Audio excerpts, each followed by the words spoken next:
Hey, y'all, what's good? It's me, Majora T. Out here today for our first installment in Majora T Speaks. Revamped in a sense. I actually used to do this series as a standalone video where I'd poll viewers for a little Q&A on a gaming related topic. I'm not necessarily ruling that out, but this is more semblant of what I used to do in the long form content called Majora T. There's actually a playlist of about 5 episodes of it where I used to compile a bunch of video clips in one long form video, then release the videos as standalone videos. So maybe like a book review or maybe like a what's been playing for the month. I didn't necessarily dislike doing those, but they didn't give me the results I quite wanted. So I'm glad I paused where I did on them instead of just relentlessly hashing out at them. I think I've got a formula down to optimize it for this channel on YouTube, Majora T, and my values as a gaming content creator. Granted, today's episode is about Sonic the Hedgehog and Sega, and I know like that's to a lot of people's chagrin. Just bear with it. It's not entirely gushing for the blue blur. I am critical. You know me. I will give you honest, unabashed opinion, but also, where I stand on things. And I am really looking for feedback for this as a series. I do want to make it the best thing possible. And let me know what you think. I'm really looking forward to this. We're going to start off with a gaming vlog on a very special Sonic game. Right here from the shelf, no doubt.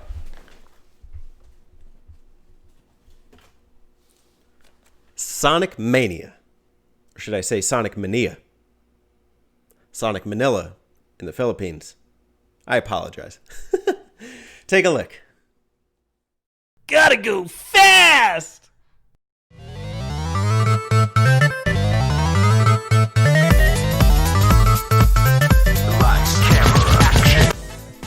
Alright, time for a little gaming vlog. Recently, you probably saw I've been dabbling in some Sonic. I actually did a bit of that a few months ago where I was doing some videos on Sonic the Hedgehog, Sonic on modern gaming consoles, and just Sonic videos in general. I've actually been doing Sonic videos with Alex for a while too over on the Button Mappers. So where do I stand on Sonic Mania? Naturally, I should love this game. I should be gushing for it. It should be my favorite game ever. I think it's a good game. I enjoyed Sonic Mania when it came out, and taking this in mind, I don't buy a lot of modern games. I'm very picky, especially about spending top dollar on video games. This was one of the few games that I got when it came out, and I played it, I enjoyed it, and it was fun. I think one of my major turnoffs at the time, like it was 2017, and I played this game. One was that, it was on the PS4, so I was using a PS4 controller to play it. Granted, you could, use a USB controller on Steam or something. I don't have any kind of thing like that for the PS4. And the D-pad on the PS4 isn't great, so playing any sort of 2D platformer on the PlayStation 4 is not what I'd consider ideal. Granted, I'm a picky gamer, so that's not going to matter to most people. And the game played well enough, so I'm not mad at it. It also looked great. You have the share feature, and it was fun even just conversing with Alex about all the levels. I didn't actually know where all of them came from at the time. But I could definitely tell how big and how massive these worlds were. Here's another thing. I've been playing Sonic for a while, so I really enjoyed Sonic the Hedgehogs 1 through 3 on the Genesis in my childhood, and also when I came back from college and I got myself a Genesis. They were some of the first games that I chose to pick up for the system, and I put a lot of good time in. And by comparison to those games, Mania just feels massive. There's 12 levels, I should say acts rather, I should use the right terminology, or zones. There's 12 zones. I get this wrong all the time. There's 12 zones, each of which have 2 distinguished acts, and most of them will take you several minutes. This is by stark contrast to the way that especially Sonic 1 and 2 operated on the Genesis, where they had anywhere between 6 and 9 zones, and Sonic 1 had 3 acts and Sonic 2 had 2 acts, but they were relatively fast. The only real slowdowns were majorly like Labyrinth Zone and Metropolis Zone from Sonic 2. This is not the type of game where, especially if you're playing it for the first time, you can just sit down and breeze through the game. That's kind of what I love about the originals, and even just that generation of gaming, was that you could sit down and charge through a game in an hour and 2 hours and still get kind of a robust experience out of it. This game was so big, I probably put a good 2.5 to 3 hours in the first time I played it. When I did my speed run with Alex recently, it took us about 2 hours, and I flopped at the end boss, of course. But it's not the kind of game where it's just like every time you play it, you're going to pick it up and finish it, which is something I do when I start any of the first 3 games, and also Sonic and Knuckles, which I played recently. This is more comparable to if you have Sonic 3 and Sonic and Knuckles put together as one game and play it as like a long packaged game. That's a total of, I think it's like either 12 or 14 zones, and I think this one is 2, so they're very much comparable. And Sonic 3 and Sonic and Knuckles have those large zones as well.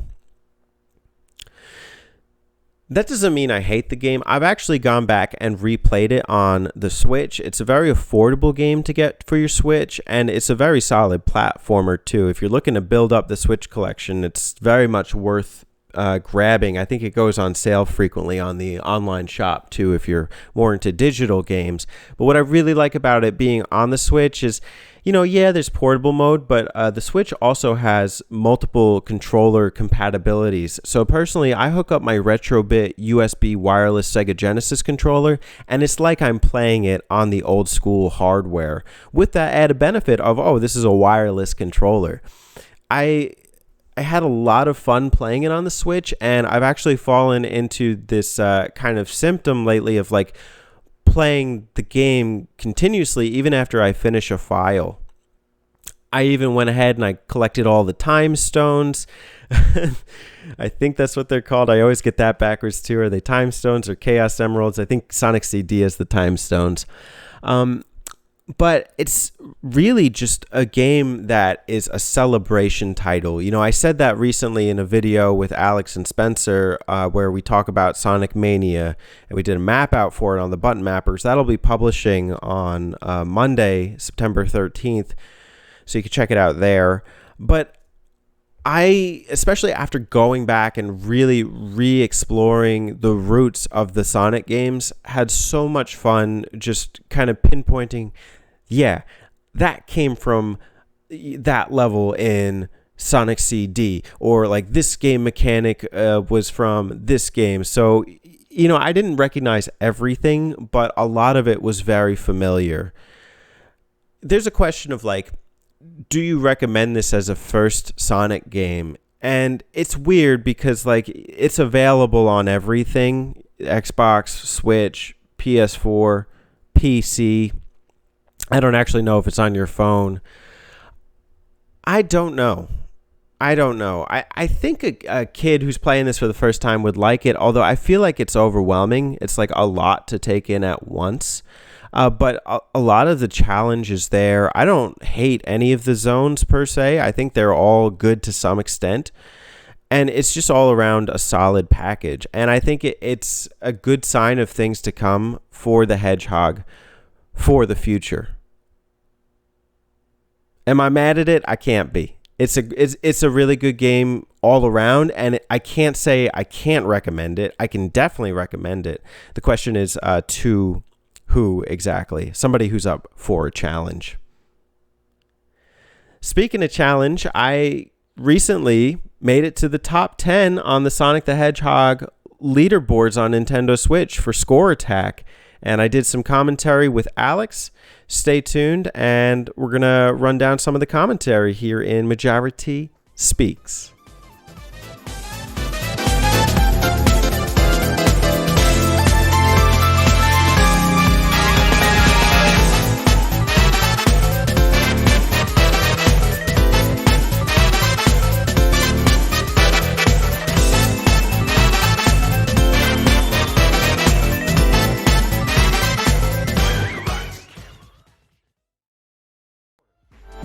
Alright then, check out my spin dash. So fast, give your toes a whiplash. Do your morning stretches, you're too slow.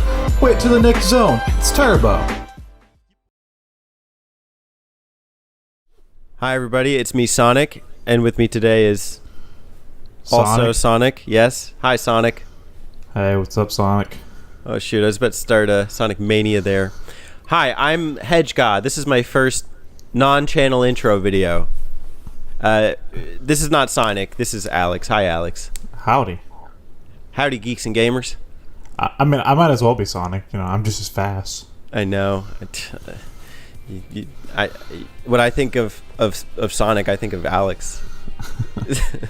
Alex has a channel, Turbo Zone, but we also podcast over on the Button Mapper, so you can check this out, or check us out over there. Today's content is special.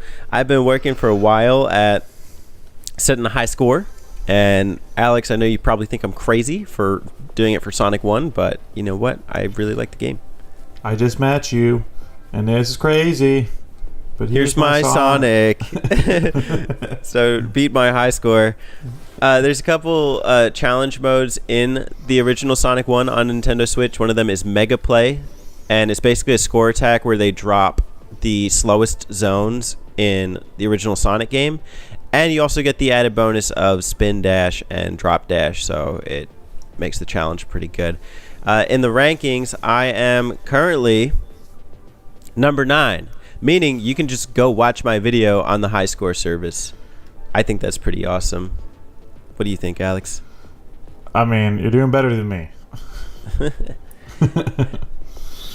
Yeah, no, you've been putting in the time, man. I've been like for the past I don't know, month or so. You've just every time I talk to you, you're just like, yeah, I'm playing Sonic 1. Or I'll get on my Switch to do something, and I was like, tell you playing Sonic, and I was like, oh my god, he's at it. There's probably a library of pictures that that I've sent you of just my high score. All right, today I'm number 99. Today. Yeah. You updated me oh yeah, today I'm this one. I was like, look at that, I got one rank higher, and I'm just like, he's gonna get there. I gotta go fast. They call me Hedgehog for a reason. But we're gonna boot up the video, and this is the commentary version. So, ladies and gentlemen, I hope you enjoy the banter. Alex, let me know when you have it booted up. I've had mine queued up since before we started recording. Since the days of time. I'm just waiting on you. I'm gonna rewind. I'm gonna put in the Sega Rewind feature. Yeah, I'm at 01. Same here. 01, yeah. So we'll start on 3. Okay. 3, 2, 1.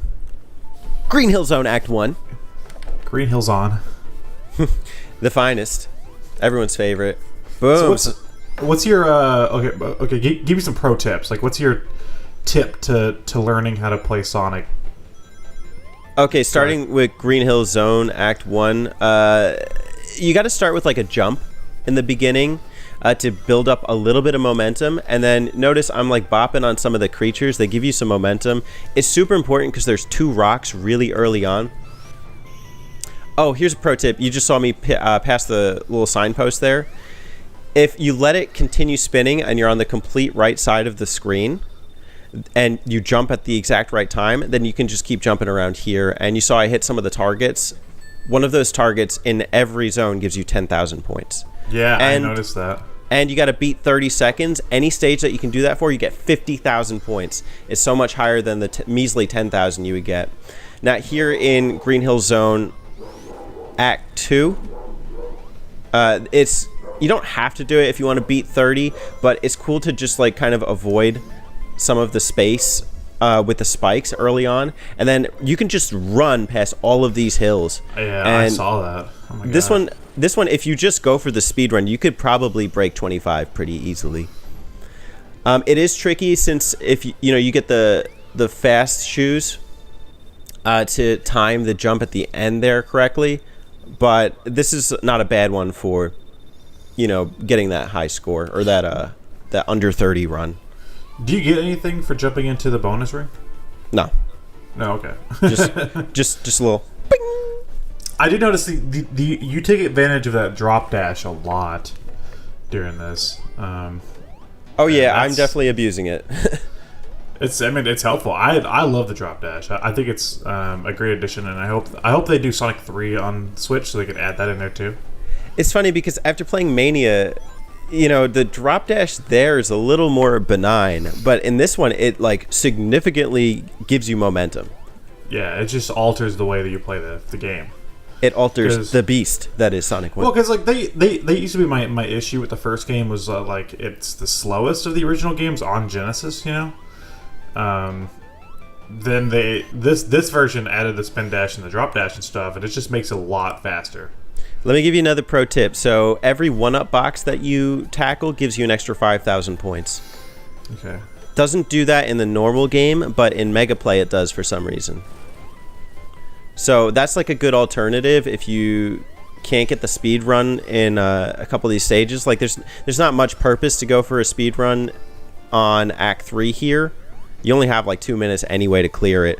It's better to just go for as many rings as you can. Note, I already got like 120, so that's going to give me 12,000 points. Okay.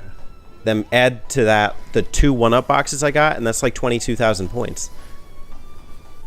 And then you beat Eggman. And you get 100 or 1,000.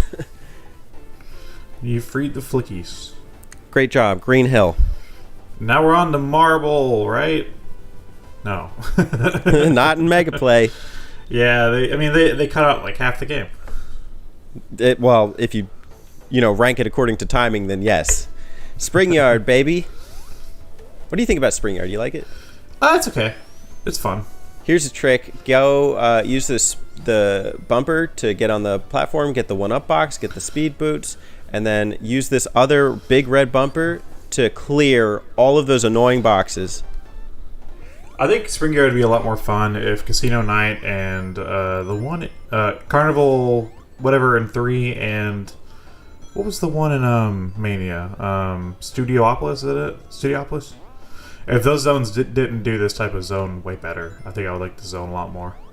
This is a really tricky one. Some people are able to get under 30 seconds here. I've had trouble. The best I can do is like 32, which I didn't do here. I didn't even break 45. If you can't break 30, you want to try and get between 30 and 44 seconds. You'll get 10,000 points. I think I only got 5,000 for the time bonus, but take what you can get.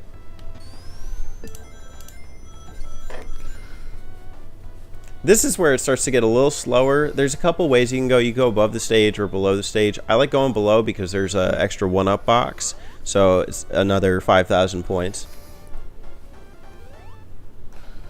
Do you ever take this route? Yeah. Whenever I play, I usually go below. Okay. Usually. I used to go above, but I like kind of just seeing these different paths. It was kind of surprising to discover this one.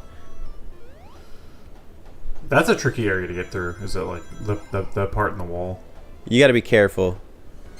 You do have to go fast. Like I cleared 3 of these boxes in one run, so that's cool. But and then this part's always a pain. Hey, it's pinball. It's Sonic Pinball. It's me, migraine. It's me, not so nice after all. That has to hurt Sonic's head. Mm-hmm. Boom, boom, boom, boom, boom. There's a trick with these spikes. One of them, like at least when you're going down these little corridors, one of them will be in the opposite position as the other. And I'm running low on time. Otherwise, I would have gone for the, knocking out some crabs. Mr. Krabs. Exactly. A yard of springs. It's funny too that like I don't know. I find it funny that like Sonic 1 is the game that you got into like the most so far. It's nostalgic. It's really. It's the first one that I really cleared. I think what was it like 2014 or 2013 I got my Genesis and with it Sonic 1. Yeah. And so like that was the one I stayed up and I played. It's a classic. I've played bits of 2 and 3 before, but here's another trick. If you bop 4 enemies in sequence, the 4th one will give you 1,000 points. A lot of people like to go for the invincibility up top there. It's not really necessary for me, because you have the shield first off, and there's really not that much to collide with. I used to have problems getting caught between these boxes in my normal play, but I don't know if they just like fixed that for the Switch or something, but it hasn't really been happening to me for a while. I think when we did our runs on the PS4, we were having that issue. Ooh, that version's just janky though. This is so much cleaner. You know, I have that same collection on Switch, but I haven't tried playing Sonic 1 on there because I have the Sega Ages release. Like, what's the point? Right. But I wonder if it's just as janky on the Switch version. It'd be good to know. But it's the same publisher, so I'd imagine. Yeah. DT3 or whatever it was. Is that the publisher's fault or the developers? I don't know. Well, the publisher's Sega, of course, but the developer's DT3 or whatever it was. See, that jump there would have got me like a huge collision, but it didn't happen here. Yeah, I remember whenever we were doing our speed runs, that gave me a lot of issues there too.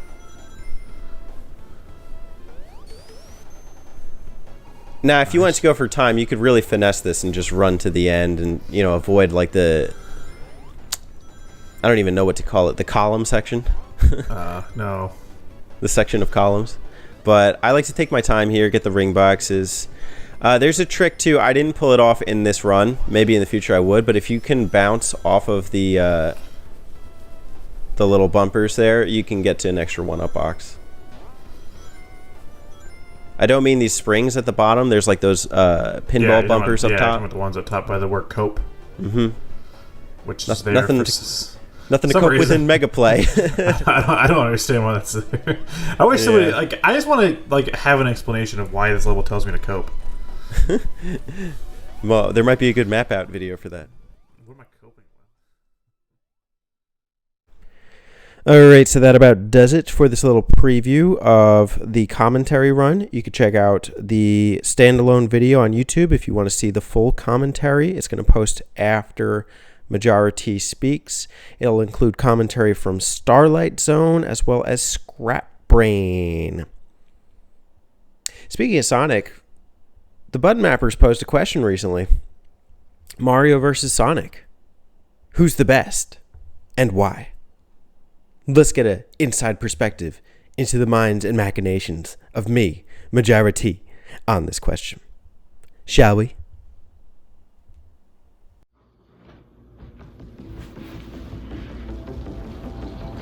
Mario.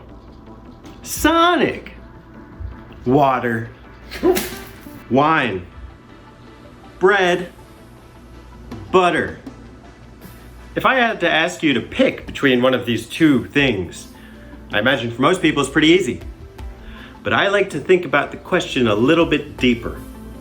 Mario versus Sonic. Well, I think that on nostalgia appeal alone, it's really easy to pick one or the other. But when you really start to boil things down, the question gets complicated. On the one hand, Sonic is always, frequently, perceived as a failure. And not just that, it's perceived as Sega's failure. Regardless of if it's warranted or not, people see Sega failed the console market in the console race. Sonic. People see Sega not releasing legacy titles like Phantasy Star or Golden Axe. Because they put too much into the Blue Hedgehog. They see Nintendo has taken off, while Sega makes Yakuza games. Sonic. What they fail to do is see Sonic through the lens of redemption. Mario. The Golden Trophy. Nintendo's mascot. The poster boy for worldwide gaming. Mario does no wrong. He can do no wrong. To say otherwise is sacrilege. That's Mario's legacy. If you think otherwise, well, you're wrong. Oh, Paper Mario? Oh, they were great on the GameCube. New Super Mario Bros. Oh, that's okay. The old ones were great. Plus we have Mario Maker. Mario Odyssey with the lazy moons. Oh, but did you see all the crazy environments? Well, I did. Sonic's path to redemption began when Sega failed.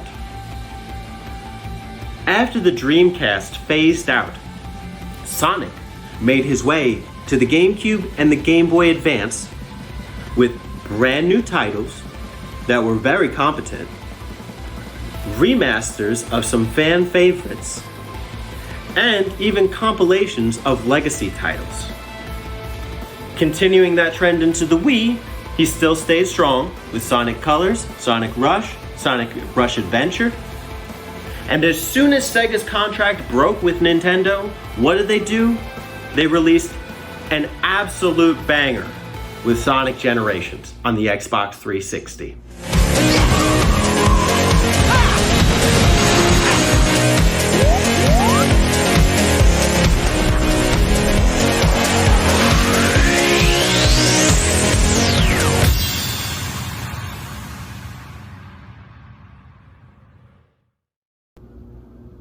Mario has stayed relatively stagnant over the years.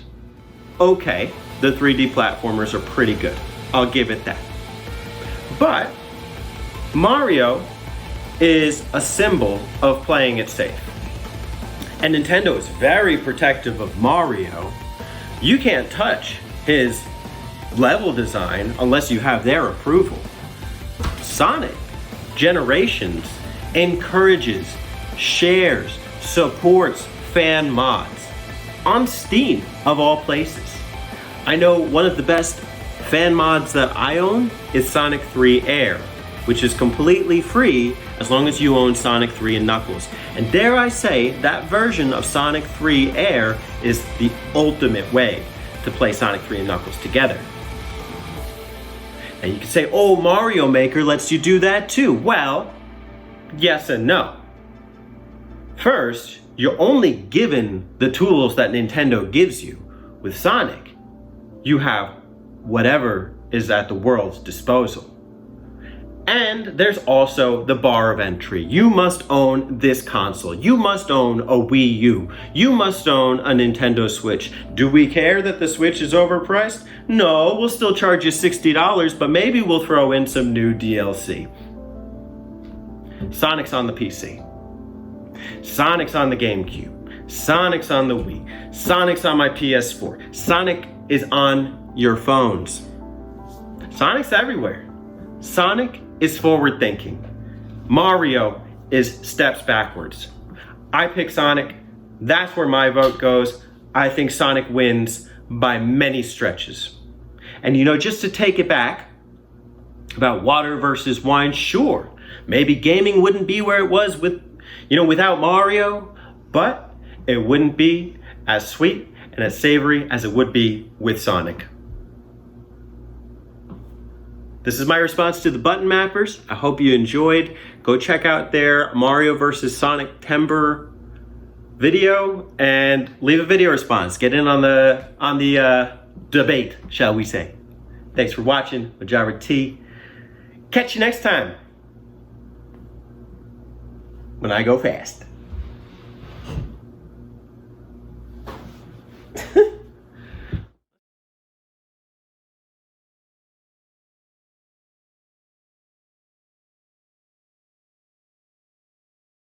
Wow, you know what? I'm pretty proud of that video response, if I do say so myself. I think it's probably one of the more serious ones I've taken as far as responding to the button mappers, and I think it's a good standalone video.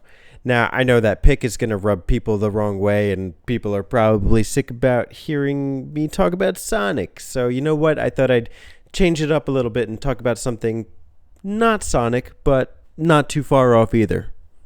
Let's find out what that something is. Shall we? Hi, welcome to Majora T, where we talk about the news. What's been up in gaming? Well, a lot. Did you hear about the new PlayStation? 'Cause I sure did.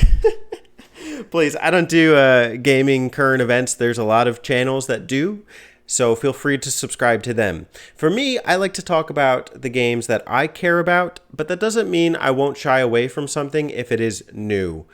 One series that I particularly care about that is modern is the Yakuza series. Now, admittedly, I was lured into the series by the beautiful packaging that these games come in. Look at this beautiful steelbook for Kiwami. And also just the appearance of some star actors. Like I know in Yakuza 6, they feature Bito Takeshi, who's one of my favorite actors, directors, comedians, etc. I love the guy. So to see him make an appearance in the game as a strong figure was, well, it made me happy, let's just say. So how do I feel about Yakuza Like a Dragon? Everyone has a certain skill they bring to the table. Some people are like you, charging in head first without a thought. Let me make it up to you. Others cover your ass. Stop right there! I'll buy you some time. And some are better at cracking the whip. I'm Sayako. Okay, here's the thing is, I'm not a Yakuza super fan. I like it. I'm a fan. I have several of the games. I use this little key card thing to keep all my laundry cards in. But I'm not offended by the fact that this game chose to be a turn-based RPG. I think one of the things to expect from the Yakuza series is to expect the unexpected. I know there was a game on the PlayStation 3 called Yakuza Dead Souls where it was a zombie killing game, so that's pretty out there. With Yakuza Like a Dragon, I think what caused people to get upset about it in the first place was the fact that it was titled as a mainline game. Now, with all of the main games, Yakuza 0 through Yakuza 6, Kazuma Kiryu has been a mainstay, and this is the first game that would have been a mainline game where he's not the star. And it's hard to accept that because he has such a rich characterization. He's a very detailed character with a strong storyline. I know I got to experience his storyline particularly in Yakuza 0 and Yakuza 6, two games that I finished in the series. And I think there's something appealing about him. With Yakuza Like a Dragon, they got this shaggy-looking guy who is a no-name as far as I'm concerned in the series. Now, granted, I don't know the series inside and out, so I don't actually recognize many, if any, of the characters, except for this one Korean-looking dude. But I think one of the beautiful things about Yakuza Like a Dragon is that it embraces how out there it is without sacrificing its roots. Some of the ways that this game pays homage to the Yakuza series, as well as kind of RPGs in general, is that it embraces some of the mechanics that the series is known for. I know in the trailer they showed off like fight like a host, fight like a chef, fight like a breaker. Well, breaker is actually one of the fighting styles in, I know, especially Yakuza 0, but maybe some of the other titles as well. And then to see those transition into this game is impressive. And it makes me wonder, like, what kind of RPG classes are there? I'm an RPG fan, so I'm interested to see what they come up with.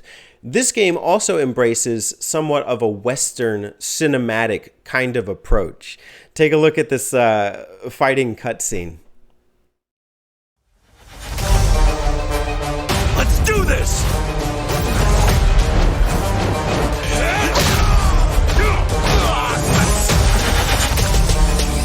Let's get him!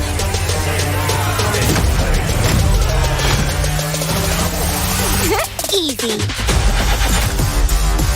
Let's get fancy. Happy birthday!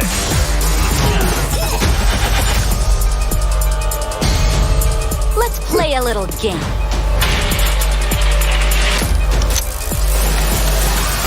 Your turn. Get a load of this! Yeah!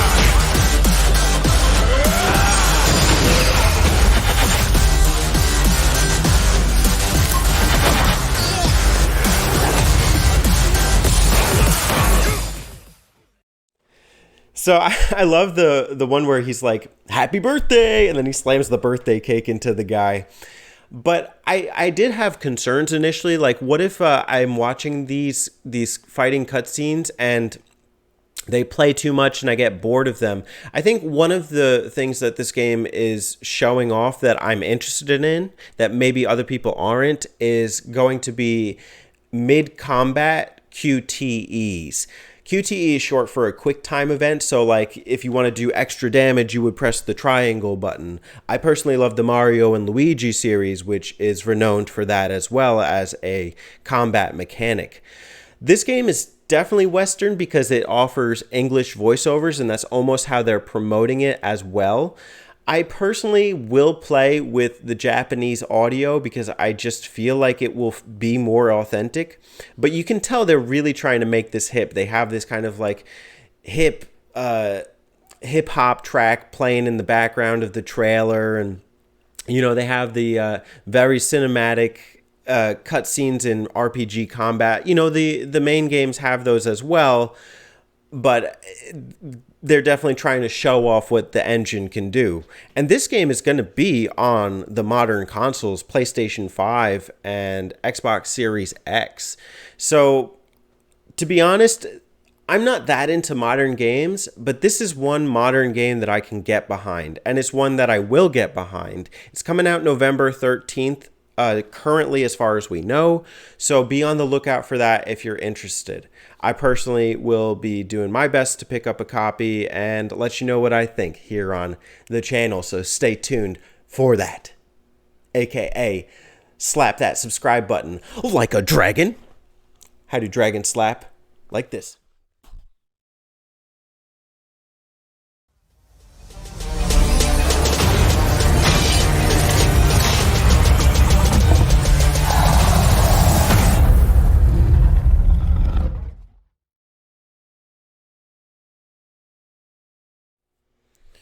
All right, that'll do it for Majora T Speaks. Let me know what you thought. I hope you enjoyed the video. I had a lot of fun making it. We got a voicemail number here, 917-267-8313. Feel free to call in, leave a comment, or any questions that you have, and I'll address it next time. Can't promise I'll get to all of them, but I'm looking forward to hearing from you. Thanks, and I'll catch you next time. Deuces!